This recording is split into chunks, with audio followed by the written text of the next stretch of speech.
First relationships are so exciting. They are so fun.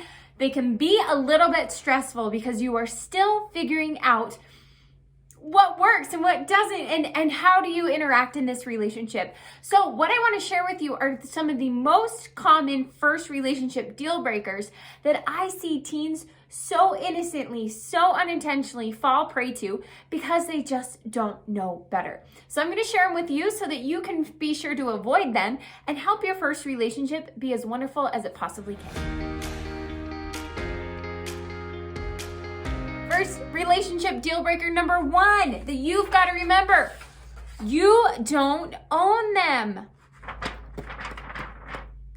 This one is so big. This one is so huge. And I know that on the surface you're like, I know that.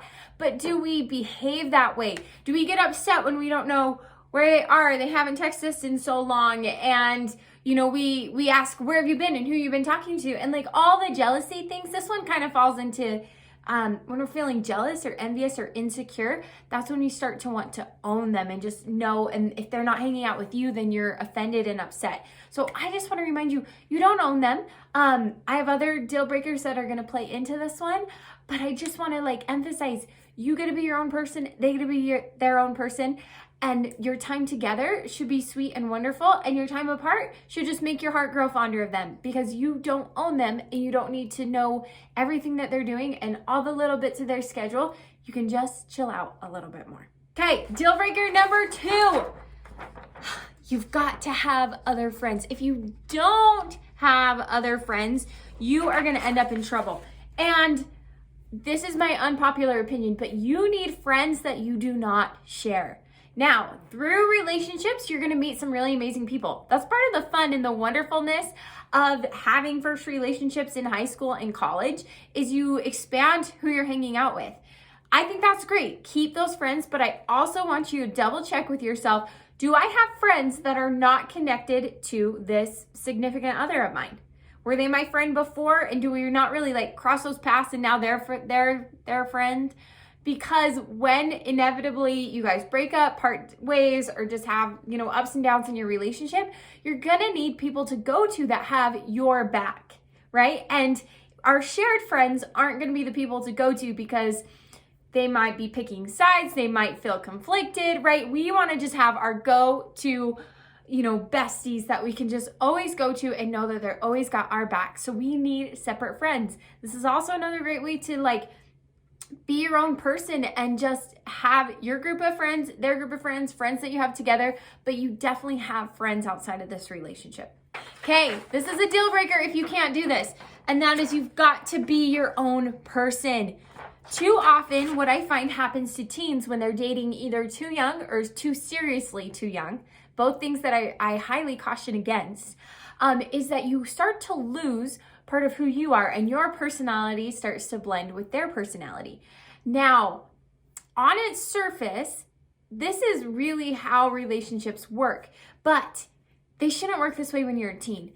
One of the most trying but exciting things of adolescence is you're figuring out who you are. And if we are dating too seriously, too soon, too wrapped up into this person, we start to lose who we are in that sense of our own self. Now, I don't know if I said this very well, but when you're married and you are in this long committed relationship, totally, I still am my own person, and that is so important. But I've become more like my husband. He's become more like me. We kind of are starting to morph together in that, I know what he likes. He knows what I like. And so that is a healthy and natural part of a relationship. But still, even then, you need to be your own person and have your own likes and know yourself well enough that you're not oh, is this them or is this me? Because as a teen, that's not the time to start morphing into just okay, we are one mind and heart, and that is just not the time when you're a teenager. So I need you to be sure that you are still your own person. You have things that just you like. You have things that just you do. Is that grammarly correct? You have things that just you do. Yeah. Okay, sounded weird. But I hope that makes sense, because you just need to bring your best self to this relationship. And believe me, it is going to help your future relationships and this relationship if you can just be your authentic, true own self. Okay, this one I've got to explain to you, okay? So a deal breaker is if they are not authentic in person. Okay, I just talked to you about being your own person and like authenticity of who you are. This is a little bit different. I see teens get into so much trouble when their relationship is stronger online than it is in person. What does this look like? This looks like that he'll text you all night and all day and tell you sweet nothings over the phone in texting or Snapchat, but in person, he ignores you at school, or he won't hold your hand, or around certain people, he'll like you, and around other people, he keeps his options open. I'm speaking from experience on this one, but I just want you to make sure that in your first relationships, they are just as authentic and real to you online and in texting and in Snapchat and on social media as they are to you in person. So they gotta like you the same. If you were to be like, oh, I really like the version of them that texts me, that says, hey, good morning, beautiful, but then at school they're just like, oh, hey, what's up? You gotta have a conversation about that, right? Because that is a deal breaker and a huge red flag. If their level of affection and attitude towards you is different depending on how they're talking to you. Hey, it is a deal breaker if they are not kind and tease you. So please be kind and don't tease.